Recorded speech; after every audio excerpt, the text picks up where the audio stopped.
they're coming down. Okay. No matter how many years that I work for the RSPCA, this day will remain one which I will never forget. All who attended on the day were shocked to the very core.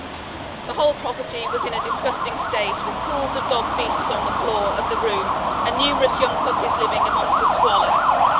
2 adult bitches in the living room had clearly been bred from several times. The dogs outside were confined in rabbit hutches and had no bedding and barked uncontrollably as if they were simply pleading for help. As the dogs were being checked over, a police officer was told that a puppy had died that morning, and it was then that the abhorrent discovery was made of the 2 tiny puppies gasping for breath beneath a patch of disturbed soil.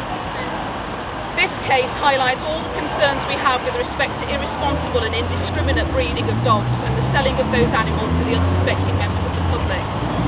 The defendants admitted breeding and selling dogs. Each puppy to them was of value purely for the price that they can get for it.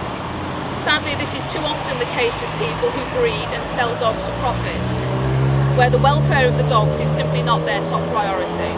To put it simply, they profit from death and suffering.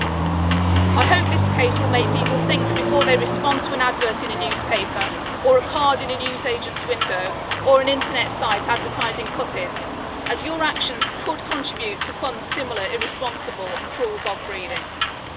I'm very pleased with the sentence imposed, and that this backstreet puppy breeding business is now being closed down, meaning that no further dogs will suffer at the hands of these 3 individuals, and that at last we can now find new homes for these dogs. They have remained in our care for nearly a year because the defendants would not sign them over to us, and finally they can get over their traumatic past and experience what it is like to be a much loved and cherished pet. I also just want to thank anybody that contacts the RSPCA and raises their concerns to us.